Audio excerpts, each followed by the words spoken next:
Class start करूयात. Already थोडंसं उशीर झालाच. मला सांगा होमवर्क कोणी-कोणी केलं लास्ट टाईम? लास्ट क्लासमध्ये मी जो तुम्हाला होमवर्क दिलेला, होमवर्क कोणी-कोणी केला जरा हात वरती करा.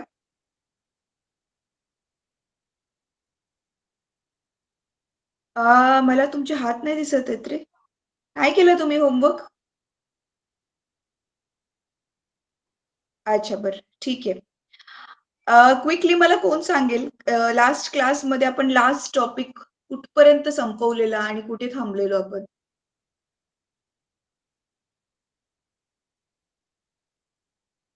अंतर आणि वेग आपलं गणितं सोडवून झालेली? हात वरती करा जरा. अंतर आणि वेगाची गणितं आपली सोडवून झालेली? हं. अंतर अंतर कसं काढायचं? अंतर, विस्थापन, नंतर चाल आणि वेग दोघांची आपली गणितं सोडवून झालेली. येस. ठीक आहे. चला तर आता कंटिन्यू करूया आपण. अ, नोटबुक, पेन, सगळ्या बुक्स आय होप तुम्ही सगळं बरोबर घेऊन बसलाय. तर लास्ट क्लासमध्ये आतापर्यंत आपण ह्या क्लासमध्ये म्हणजे ह्या चॅप्टरमध्ये काय-काय केलं थोडक्यात रिवाईज करते. तर आपण गतीचे नियम हा धडा चालू केलेला होता. त्याच्यामध्ये आपण पहिल्या क्लासमध्ये बघितलं, की भौतिक राशी काय असते? सदिश राशी, अदिश राशी. परत गतीचे प्रकार आपण बघितले. हं. एकरेषीय गती, वर्तुळाकार गती, हं. असे वेगवेगळे प्रकार जे तुम्ही लहान वर्गामध्ये म्हणजे 6वी ला वगैरे असताना ज्यावेळी तुम्ही जे बघितलेलं ते. त्याच्यानंतर आपण काय पाहिलं? अंतर. अंतर आणि विस्थापन वेगळं असतं. ते आपण बघितलेलं. आणि त्याच्यानंतर आपण चाल बघितली आणि वेग पण बघितला. राइट? तर चला, आता आपण कंटिन्यू करणार आहोत त्वरणाकडे. आज आपण बघणार आहोत, की त्वरण काय असतं? काय बघणार आहोत आपण? त्वरण काय असतं? आता टोटल आपण ह्या धड्यामध्ये बघा किती एक-एक करून नवीन, नवीन, नवीन, नवीन भौतिक राशी शिकतच चाललोय. भौतिक राशी कुठे किती शिकलो आपण ह्या धड्यामध्ये? एक अंतर बघितलं, विस्थापन बघितलं 2 झाल्या. तिसरं बघितलं कोणती तिसरी भौतिक राशी बघितली? चाल आणि चौथं बघितला वेग. अशा आपण 4 आतापर्यंत भौतिक राशी बघितल्या. वेळ म्हणजे टाईम तर आहेच, तो आपण आधीच्याच क्लासेसमध्ये त्याच्याबद्दल बघितलेलं होतं. ठीक आहे? तर चला. आता नवीन एक अजून भौतिक राशी ते म्हणजे त्वरण. तुमच्यापैकी कोणाला माहिती आहे त्वरणाबद्दल? शाळेमध्ये जर तुमचं ऑलरेडी शिकवून झालं असेल, तर कोणीतरी सांगेल मला काय असतं त्वरण? डेफिनेशन सांगेल मला, व्याख्या सांगेल त्वरणाची. हं. त्वरण नक्की काय असतं? कोण सांगू शकेल का मला? त्वरणला इंग्लिशमध्ये ॲक्सेलरेशन म्हणतात. तुमच्या टेक्स्टबुकमध्ये बघा, तुम्ही टेक्स्टबुक ओपन करून समोर ठेवा. त्वरणालाच इंग्लिशमध्ये ॲक्सेलरेशन म्हणतात. ठीक आहे?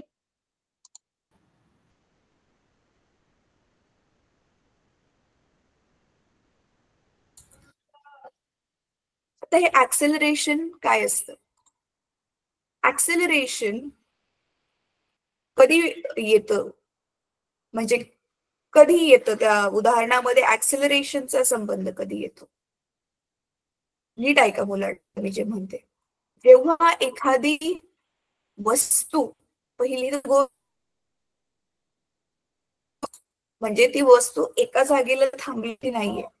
जेव्हा एखादी वस्तू पहिले तर ती गतिशील आहे आणि गतिशील असून तिची जी गती आहे ती वारंवार जी आहे ती बदलत चालली आहे.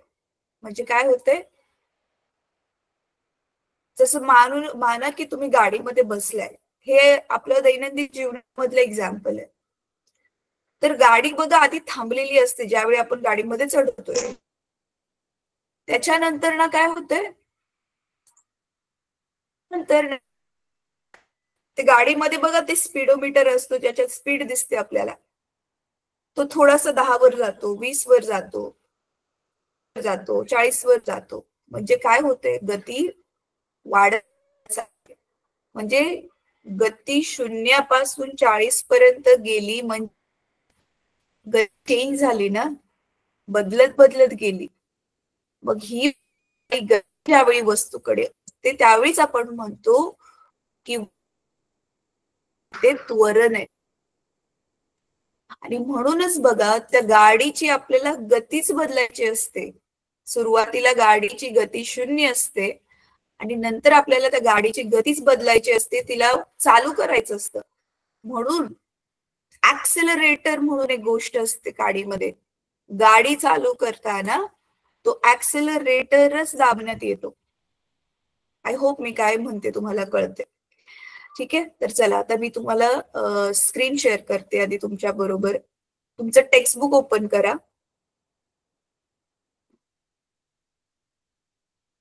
टेक्स्टबुक ओपन करा तुमचं. धडा उघडा आपला पहिला वाला.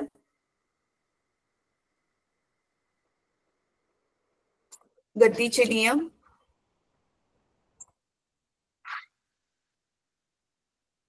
आणि त्याच्यामध्ये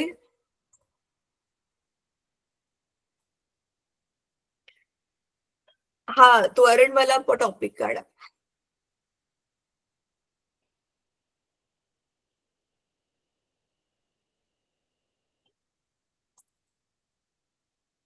तर मी स्क्रीन शेअर करते.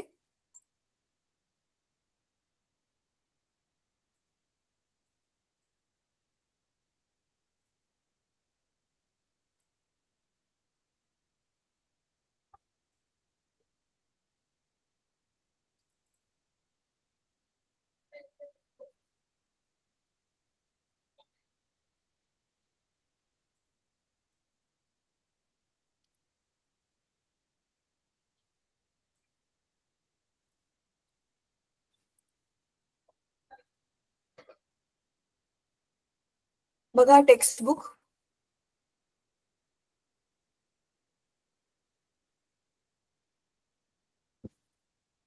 हे आपण बघितलं, विस्थापन आणि अंतर. त्याच्यानंतर चाल आणि वेग. एक सूत्र आपण बघितलेलं लास्ट टाइम, जर तुम्हाला आठवत असेल तर. त्याच्यानंतर ह्याच्यावरतीच आधारित आपण जी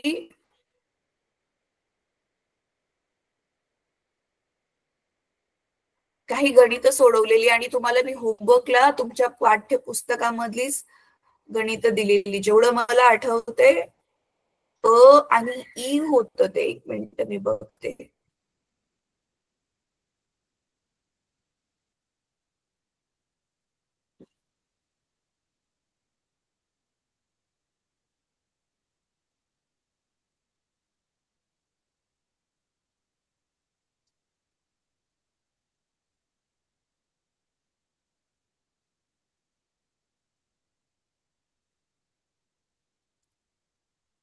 हो, हे क्वेश्चन नंबर 7 मधलं दिलेलं, तुम्ही पहिलं गणित दिलेलं सोडवण्यासाठी आणि ई वालं गणित पण दिलेलं.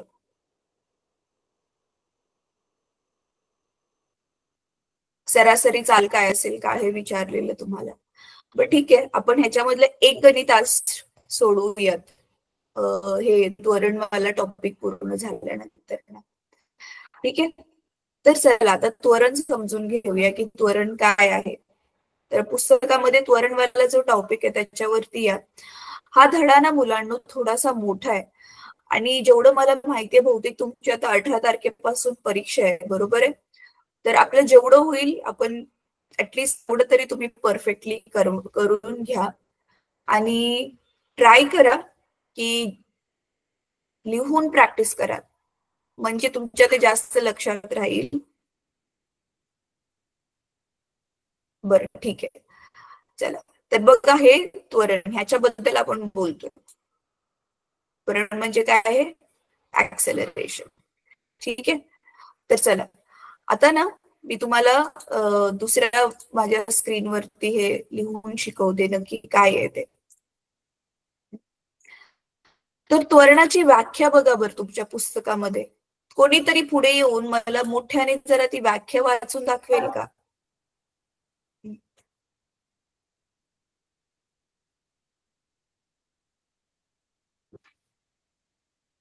हे बघा, ही आहे व्याख्या मुलांनो. हे मी बघा हायलाइट केलंय, एवढीच आहे व्याख्या. कोण मला वाचून दाखवेल का?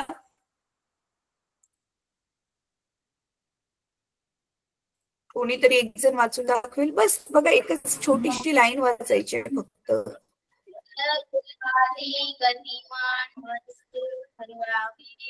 स्पष्ट आवाजामध्ये. आणि समोरच आहे तुमच्या, बघूनच वाचायचंय, पाठ पण नाही करायचंय. मध्ये गती किंवा त्वरण म्हणजे काय, त्यावेळी तुम्हाला हे घ्यायचं.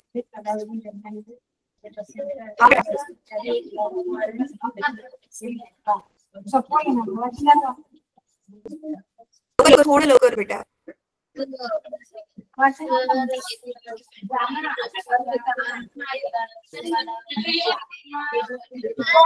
आहे, हे नाही ते तुम्ही खूप वेळ लावते, आपल्याकडे ऑनलाईन मध्ये एवढा वेळ नसतो. तर कशी जी मदत होते, सगळ्यांनी प्लीज म्यूट करा स्वतःला. जर एखादी गतिमान वस्तू ठराविक कालावधी दरम्यान वेग बदला असेल तर त्या वस्तूच्या गतीला त्वरित गती असे म्हणतात. ठीक आहे, गुड गुड बेटा. आता म्यूट कर. हा, व्हेरी गुड. बघा काय दिलंय मुलांना. जर एखादी वस्तू ठराविक कालावधीमध्ये जर तिचा वेग बदलत असेल तर आपण काय म्हणतो, त्या वस्तूला त्वरित गती आहे. त्वरित गती म्हणजेच वेग बदलत बदलत जातोय, तुझा वेळ बदलतोय तसा तिचा वेग बदलतोय, असा त्याचा अर्थ होतो. ठीक आहे. तर चला, आता ह्याचा अर्थ नक्की काय आहे हे आपण आता गणिताच्या स्वरूपामध्ये पण लिहिणार आहे. शाब्दिक गणित आपण कसं त्याच्यामध्ये चिन्ह वापरतो, एखाद्या किमतीला आपण एक्स मानतो, वाय मानतो, तर त्याच प्रकारे इथे पण आपण करणार आहोत. तर बघा आता मी काय करते. तर प्लीज सगळ्यांनी माईक म्यूट करा, कारण मी वेगळ्या स्क्रीनवर असते ना, मी नाही करू शकत प्रत्येकाला म्यूट. तुम्ही सगळ्यांनी माईक म्यूट करा, मागून आवाज येतोय.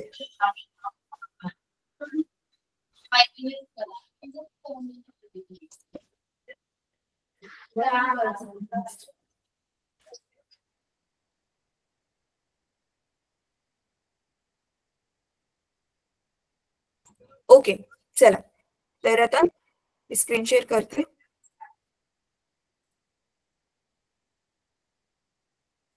दुसरी स्क्रीन शेअर करते मी.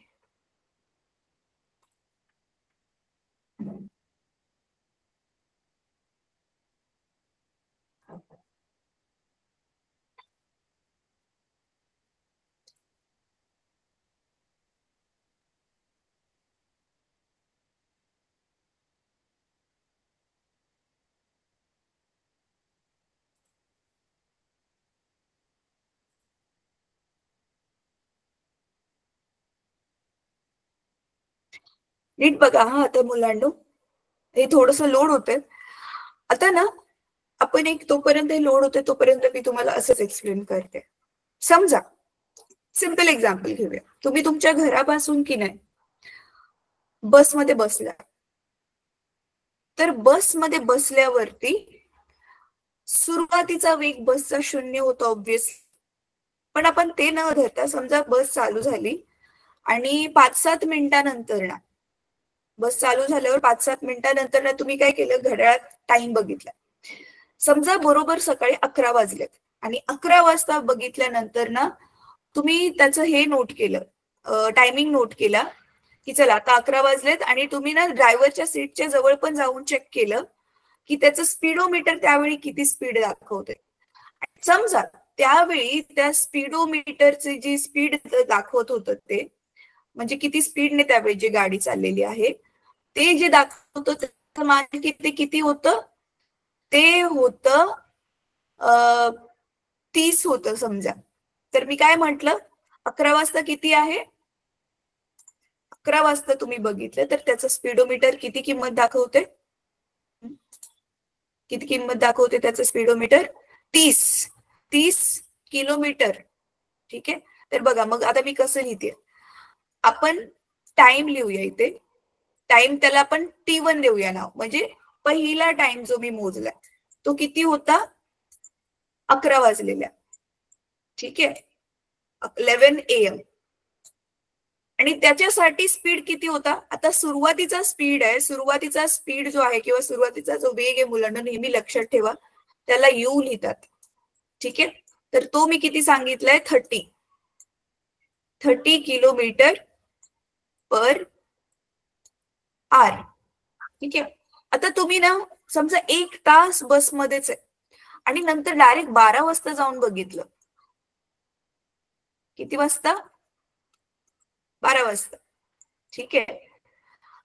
मुलांना मी आज ना माऊसने लिहिते, त्याच्यामुळे हे जरा हँडरायटिंग नीट येणार नाही कदाचित, पण तुम्हाला कळेल.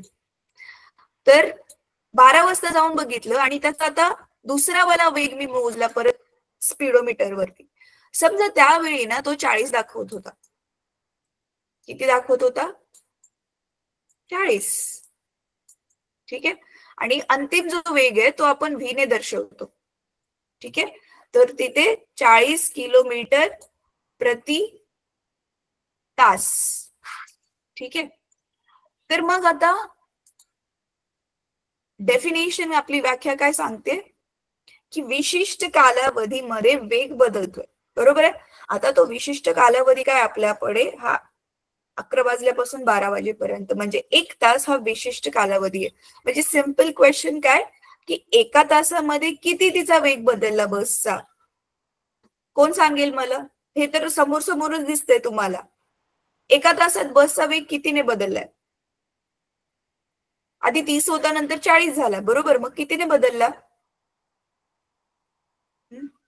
10 ने बदलला. तर मग तेच मग सूत्र बघा आता काय आहे. म्हणून आपलं, एक सेकंड ना, त्वरणाचं जे सूत्र आहे ते बघा मी काय लिहिते.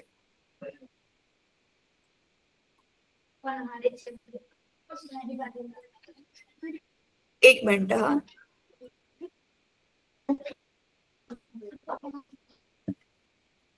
बघा मुलांना, तर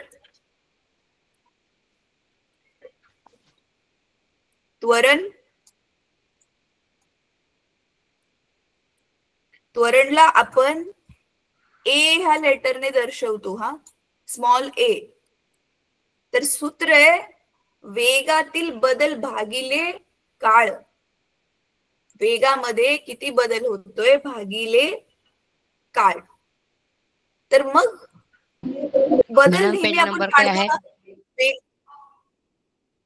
बेटा पहला चैप्टर ही है, क्योंकि मेरा पेज नंबर और तुम लोगों का पेज नंबर अलग हो सकता है. मेरा ऑनलाइन बुक है ना.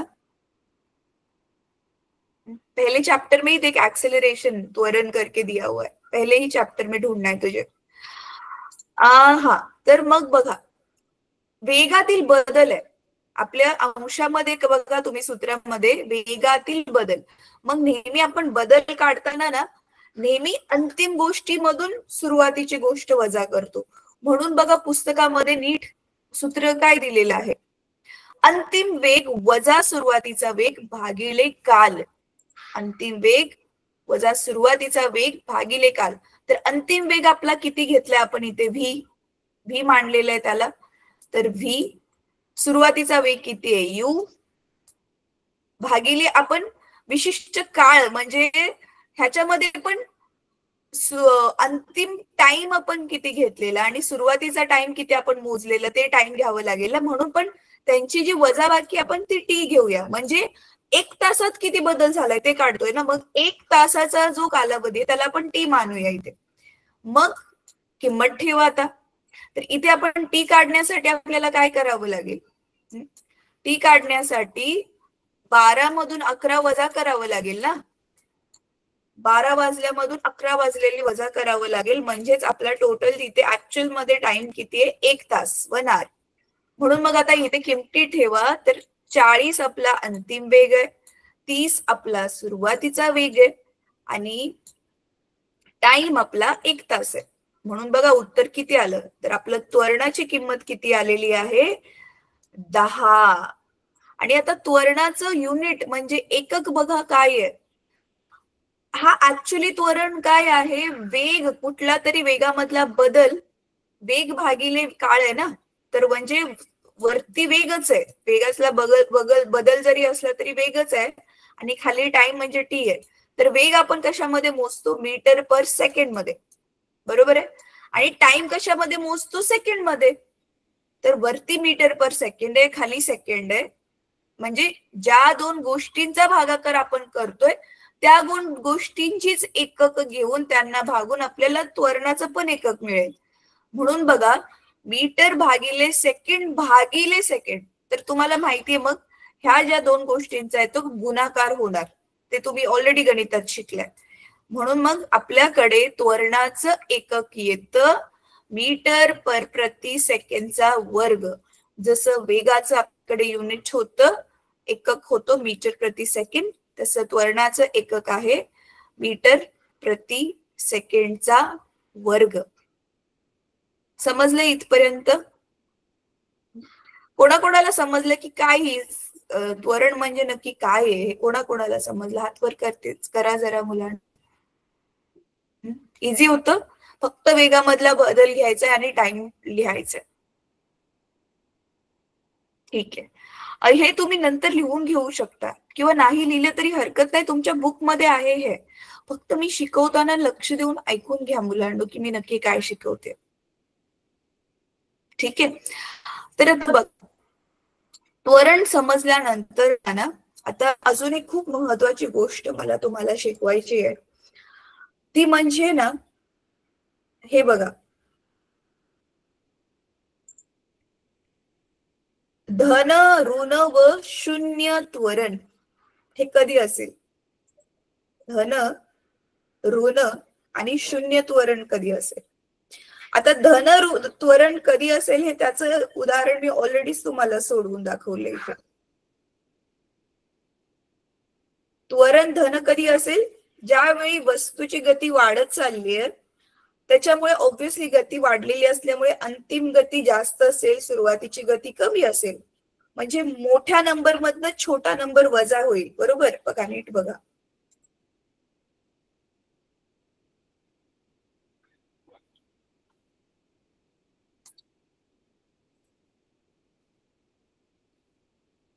हा, तर मी हे होते की ज्यावेळी बघा त्वरण वाढत चाललंय, सॉरी वेग वाढत चाललाय, त्याच्यामुळे काय होणार आहे, हे तुमचा जो अंतिम वेग आहे हा अंतिम वेग नेहमी जास्त असणार आहे सुरुवातीच्या वेगापेक्षा.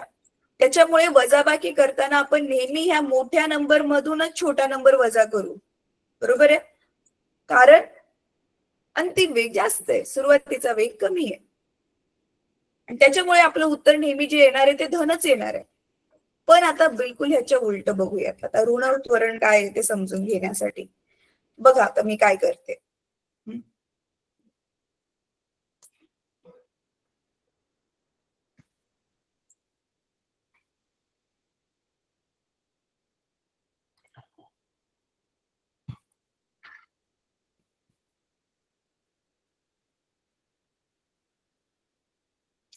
चला आता नीट बघा मुलांनो, समजा त्याच बसमध्ये आहे तुम्ही, ठीक आहे? त्याच बसमध्ये बसल्यात, तर पुढे बघूया तुम्ही किती नीट समजून घेतले. त्याच बसमध्ये तुम्ही आता काय केलं, 12 वाजता जो टाइम,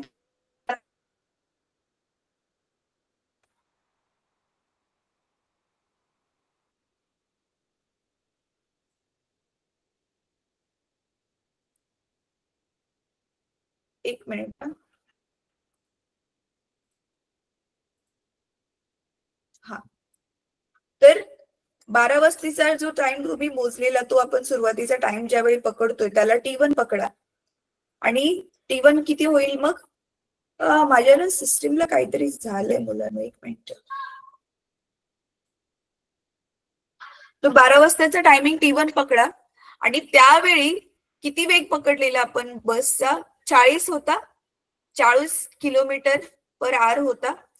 अच्छा, मगाशी ना मी जे गणित घेतलेलं मुलांनो, त्याच्यामध्ये मी त्वरण जे आहे ते किलोमीटर प्रति आवर म्हणजे किलोमीटर प्रति तास काढलेलं होतं, राईट.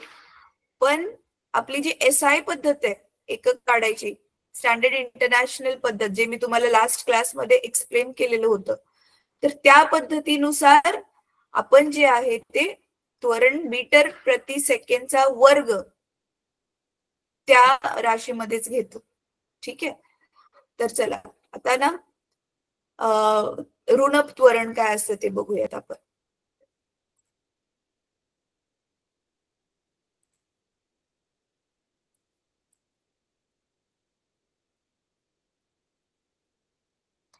ऋण त्वरण काय असतं?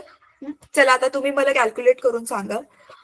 12 वाजता आपण टाइम मोजला बस, म्हणजे 12 वाजता बसचं रिडिंग घेतलं आपण स्पीडोमीटरचं. बसचं स्पीड दाखवत होतं 40 आणि नंतर ना 12:30ला ना तुम्हाला खाली उतरायचंय. तुमची जे ठिकाण आहे जिथे तुम्हाला उतरायचे ते आले आणि त्याच्यामुळे बस थांबली. काय झालं? बस थांबली. 12:30 वाजता मग ज्यावेळी बस थांबली त्यावेळी तुम्ही टाइम बघितलं, 12:30 वाजले त्यांनी बस थांबली आणि स्पीडोमीटरचा जो तो काटा ऑब्व्हियसली तो खाली शून्यावर आला असेल कारण बस थांबलेली आहे, राईट. आता काढा बरं किती त्वरण येईल. आता सुरुवातीचा वेग आहे 40. अंतिम वेग आता जसं मी तुम्हाला सांगितलं बस थांबली त्याच्यामुळे तो आहे 0. हा, आता इथे वेळ घेताना नीट घ्यावी लागेल तुम्हाला, कारण इथे डायरेक्टली तुम्हाला 12:30 मधून 12 वजा केल्यावरती जो वेळ मिळणार आहे तो मिनिटामध्ये मिळणार आहे. कशामध्ये मिळणार आहे? मिनिटामध्ये. मग त्याला तुम्हाला कशात अंतर करावं लागेल? एक तर मिनिटाला तासामध्ये करा, कारण वेग जो आपल्याला दिलेला आहे तो किलोमीटर दिलेला आहे, तर त्याला रूपांतर करा. किंवा अर्ध्या तासाचा किती म्हणजे 30 मिनिटाचा अर्धा तास होतो, त्याला हाफ लिहा, अर्धा लिहा. तर इझी तेच आहे की तुम्ही टाइमला 1/2 लिहा, म्हणजे 1/2 लिहा. ठीक आहे. तर चला मी हे करून दाखवते तुम्हाला. आय होप तुम्ही जे मी म्हटले ते लिहिले, आता ते करून दाखवते. पण म्हणजे मी नक्की काय म्हणते, ऋण त्वरण कसं येतं आपलं, म्हणजे उत्तरामध्ये खरंच आपलं नेगेटिव्ह साईन येतं, मायनस साईन येतं. ठीक आहे.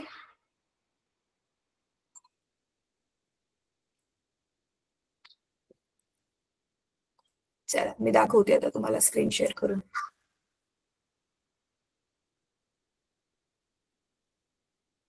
हे ऑनलाईन मध्ये ना, ऍक्च्युली ऑनलाईन नाही तसं, पण आपण जी पण काही साधनं वापरतो, कधी कधी ती साधनांमध्ये असं मधून प्रॉब्लेम होण्याची शक्यता असते.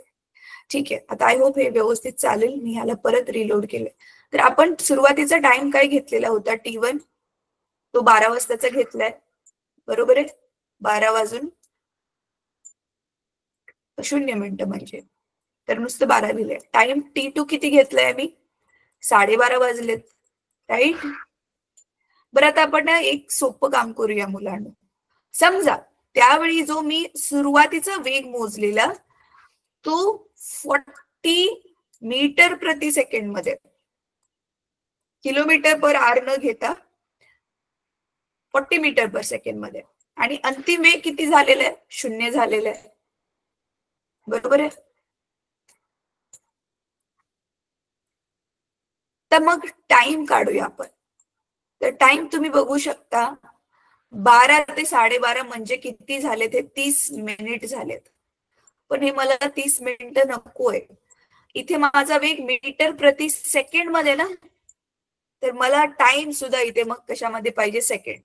तर मिनिटाला सेकंड मध्ये कसं करणार आपण? कशाने गुणणार? 1 मिनिट म्हणजे किती सेकंड असतात मुलांना? 1 मिनिट म्हणजे 60 सेकंड असतात. तर आपल्याला इथे 60 ने गुणावं लागेल. तर बघा किती झाला आपला टाइम, म्हणजे 6 त्रिक 18 आणि 2 शून्य, बापरे, म्हणजे बघा 1800 सेकंड झाले. ठीक आहे.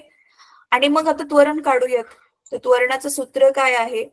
व्ही वजा यू भागिले टी. तर मग व्ही किती आहे आपला 0,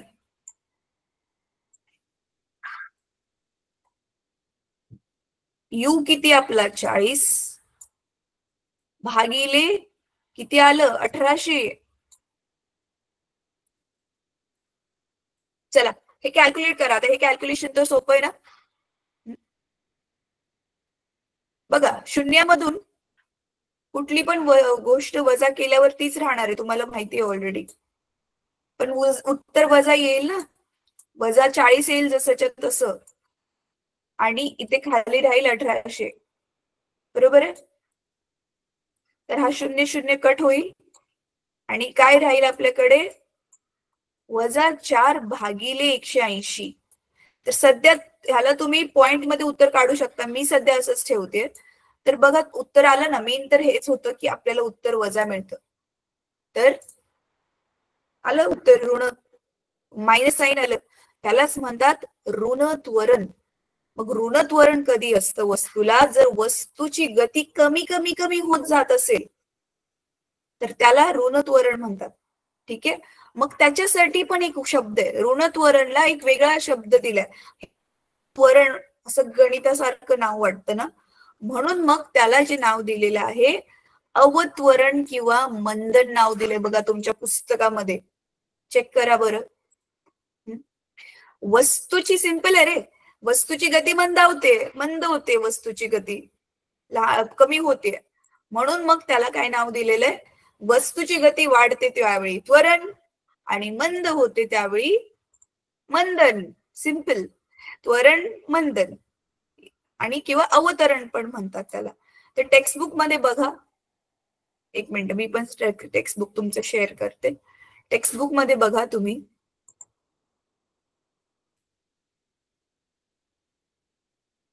हा दिसतंय इथे, ऋण त्वरणालाच अवतरण किंवा मंदन असे म्हणतात. इंग्लिश मध्ये त्याला डिसेलरेशन म्हणतात. म्हणजे गती वाढत असेल तर त्वरण म्हणजेच ऍक्सेलरेशन, गती कमी कमी होत असेल तर मंदन म्हणजेच डिसेलरेशन. ठीक आहे. आय होप हे नाव तुमच्या लक्षात राहील. आता मग ना धनत्वरण कधी असतं कळलं तुम्हाला, मंदन कधी असतं ते तुम्हाला कळलं. आता हे 0 कधी असेल, त्वरण 0 कधी असेल ते आता मी तुम्हाला समजवते, नीट बघा.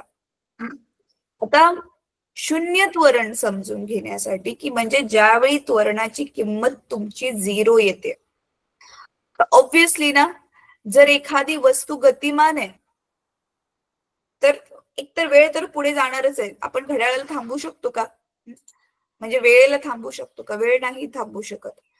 तर आता सूत्र बघा, आपलं सूत्र काय होतं की अंतिम वेग वजा सुरुवातीचा वेग भागिले काळ. बरोबर आहे. आता कुठल्या पण गोष्टीची किंमत, अशी गोष्ट, अशी राशी जिच्यामध्ये एक अंश आहे आणि एक छेद आहे. त्वरणामध्ये आपण आपल्याकडे काय आहे, एक अंश आहे, एक छेद आहे. अंशामध्ये काय आहे, वेगामधला फरक आहे. छेदामध्ये काय आहे आपल्याकडे, काळ आहे. थांबा मी स्क्रीन दाखवते काय म्हणते, म्हणजे आता तुम्हाला अजून कळेल व्यवस्थित. तर बघा आता नीट बघा मी काय म्हणते. हे जे आपलं सूत्र आहे नीट बघा, A is equal to V minus U upon T. ह्याच्यामध्ये बघा अंशामध्ये व्ही वजा यू आहे आणि भागिले टी आहे. तर वेळ कधी पण 0 नाही होऊ शकत. याचा अर्थ जर ह्या त्वरणाला मला A च्या किमतीला 0 करायचं असेल तर मला काय करावं लागेल, अंशाला 0 करावं लागेल. मग अंश कधी 0 होईल, ज्यावेळी व्ही वजा यू त्यांची वजाबाकी 0 येईल. बरोबर आहे. मग ती वजाबाकी 0 कधी येईल, जर दोघांच्या किमती सेम असतील. म्हणजे जर 12 वाजता पण बसची गती 40च होती, 12:30 वाजता पण बसची गती 40च होती, मग 40 वजा 40 भागिले हे 1800 केलं असतं आपण, तर उत्तर काय आलं असतं, 0. बरोबर आहे.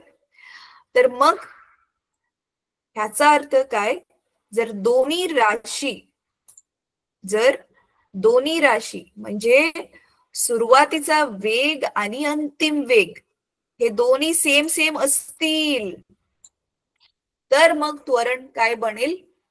0, 0 बनेल त्वरण. याचा अर्थ काय? बसने तिचा वेग बदललाच नाही, हो ना. म्हणजेच ज्यावेळी वेगामध्ये बदलच नाही होत, वेगामध्ये बदल होत नाहीये, त्यावेळी त्वरण काय आहे? 0. म्हणजे बस 12 वाजल्यापासून 12:30 वाजेपर्यंत एकाच 40 या वेगाने चालत चाललीये. कळतंय तुम्हाला?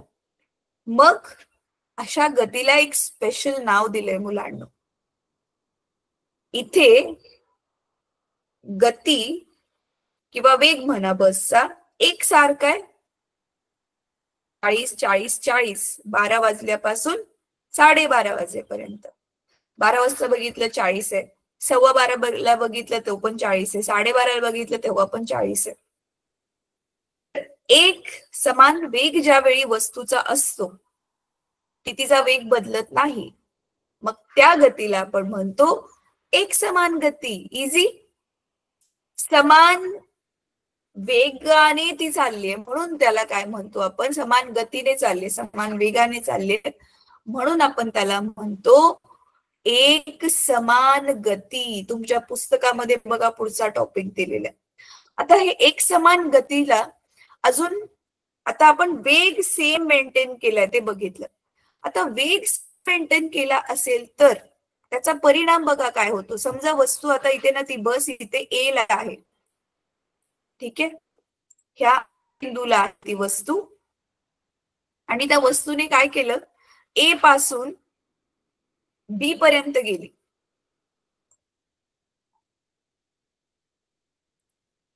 काहीतरी गडबड आहे आज. ठीक आहे, थांबा 1 मिनिट, मी ही स्क्रीन थांबवते. 1 मिनिट मुलांनो, मी दुसरं काहीतरी ट्राय करते स्क्रीन शेअर करण्यासाठी. ठीक आहे, चला तोपर्यंत ना मी तुम्हाला असंच एक्सप्लेन करते की समजा बस ना ए बिंदूवरती आहे. ए पासून चालू केल्यावरती समजा आपल्याला किती वाजलेले होते? 12 वाजलेले होते, ठीक आहे. मग आता आपण ना इथे स्पीड तर सांगितलेलंच आहे की ती 40च्या स्पीडने चालली आहे. मग आपण काय मोजलं माहितीये का? आता नीट लक्ष देऊन ऐका. 12 वाजता सपोज आपण एका गावामध्ये होतो, त्या गावाचं नाव होतं एच नाव देऊयात आता. परत तुम्ही 12 वाजून 5 मिनिटाने 5 मिनिटे जरा लवकर होईल, थांबा, 12 वाजून 10 मिनिटाने दुसऱ्या गावात पोहोचला. आणि नाही, आपण रस्त्याने जाताना बघा ती गावं किती किलोमीटर अंतरावर आहे ते लिहिलेलं असतं. तर ते त्याने आपण समजा अंतर मोजलं, तसं अंतर मोजण्यासाठी पण एक असतं बरं का, बसमध्ये किंवा गाडीमध्ये ते लावलेलं असतं, त्याला ओडोमीटर म्हणतात. स्पीड मोजण्यासाठी जे असतं ते स्पीडोमीटर असतं, आणि त्या बसने किंवा कारने किती अंतर मोजलंय, किती अंतर ती गाडी चालली त्याच्यासाठी मोजण्यासाठी पण जे असतं त्याला ओडोमीटर म्हणतात. ठीक आहे, तर ओडोमीटर वरती रिडिंग बघूया आपण. तर ओडोमीटर वरती समजा ते दाखवते की 5 किलोमीटर झाले. 10 मिनिटात 5 किलोमीटर. परत 10 मिनिटामध्ये म्हणजे 12 वाजून 20 मिनिटांनी आपण बघितलं परत 5 किलोमीटर अंतर कापलंय. म्हणजे होतंय काय, प्रत्येक 10 मिनिटानंतर ज्यावेळी आपण बघितलं की बसने किती अंतर कापलंय, किती किलोमीटर बस चालत गेली, तर प्रत्येक 10 मिनिटानंतर मी बघितलं अरे ती 5 किलोमीटरच अंतर कापते. बरोबर आहे ना? अंतर जास्त कधी कापेल? ज्यावेळी स्पीड वाढेल. अंतर कमी कधी कापेल? ज्यावेळी स्पीड कमी होईल.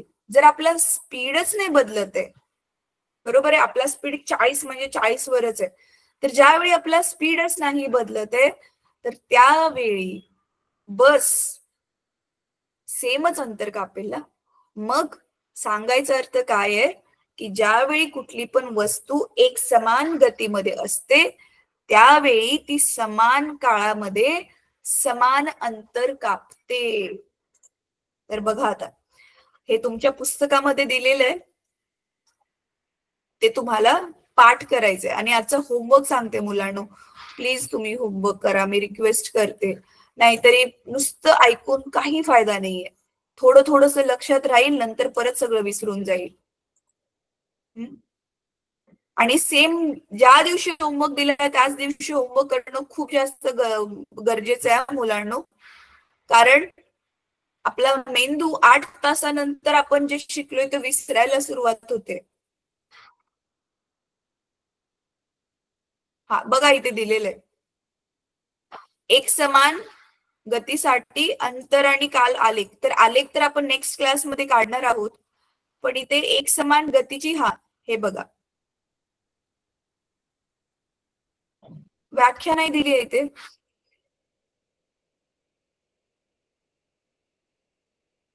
एक समान गतीची व्याख्या नाहीये का? हे बघा इथे पण माहितीच दिली आहे.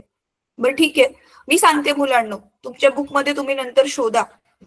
मिळाली. हे बघा, जर वस्तू नीट बघा, जर वस्तू समान कालावधीत समान अंतर कापत असेल तर तिच्या गतीला एक समान गती म्हणतात, जे आता मी तुम्हाला जस्ट एक्सप्लेन केलं. आणि मग ह्याच्या उलट बिलकुल नैक समान गती काय असेल? नैक समान गतीलाच त्वरणित गती म्हणतात. गती बदलते म्हणजे त्वरण आहे. तर नैक समान गती मग काय असेल? ज्यावेळी वस्तू समान कालावधीत वेगवेगळे अंतर कापते. म्हणजे पहिल्या 10 मिनिटात 5 किलोमीटर अंतर कापलं, दुसऱ्या 10 मिनिटात 7 किलो अंतर कापलं, नंतरच्या 10 मिनिटात 3 किलोमीटर अंतर कापलं. म्हणजे गती चेंज होत चालली आहे. मग एक समान नाहीये ना, म्हणून नैक समान गती.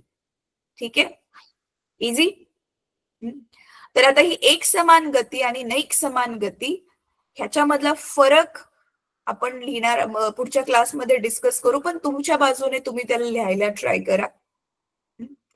चला, तर आता थोडस क्विकली रिवाइज करूया, कारण आपल्याकडे 1 मिनिट राहिलं. आणि होमवर्क बघा काय आहे, नीट नोट करून घ्या होमवर्क. एक तर त्वरणाची व्याख्या लिहायचे, त्वरणाचं सूत्र लिहायचे आणि ते पाठ करायचे. दुसरं काय करायचंय तुम्हाला, हे एक समान गती आणि नैक समान गती ह्याच्यामधला काय करायचंय, फरक लिहायचा. जेवढं तुम्हाला जमेल पुस्तक वाचून तेवढं. ठीक आहे. आणि जो गेल्या वेळचा होमवर्क तुम्ही केलेला नाहीये, प्रश्न क्रमांक 7 मधलं अ आणि ई वालं जे गणित आहे, प्लीज ते सोडवा. आणि नसेल येत तर मला नेक्स्ट क्लासमध्ये विचारा. ठीक आहे, तर हा आजचा होमवर्क आहे. तर आज आपण तसं बघायला गेलं तर 3च गोष्टी बघितल्या. एक तर त्वरण बघितलं, त्वरणामध्ये पण मंदन पण काय असतं ते बघितलं, आणि त्याच्यानंतर आपण काय पाहिलं, एक समान गती आणि नैक समान गती बघितलं. एक समान गती नैक समान गतीमध्ये आणखी थोडेसे काही मुद्दे आहेत, ते आपण नेक्स्ट क्लासमध्ये बघणार आहोत. ठीक आहे. हो, त्वरणामध्ये धन त्वरण, ऋण त्वरण आणि शून्य त्वरण काय असतं ते पण बघितलं. ठीक आहे. तर ज्यांना समजलं, ऍटलिस्ट थोडस काहीतरी समजलं की काय केलंय आज आपण, त्यांनी जरा हात वरती करा मुलांना. समजलं? हात वरती करा, मोठा हात वर करा, म्हणजे मला तुम्ही दिसाल. ठीक आहे, गुड. चला, तर आज आपण इथे क्लास थांबवूयात. होमवर्क प्लीज सगळ्यांनी करा, मग आपण आता पुढच्या आठवड्यामध्ये भेटू. ठीक आहे, चला, बाय सगळ्यांना.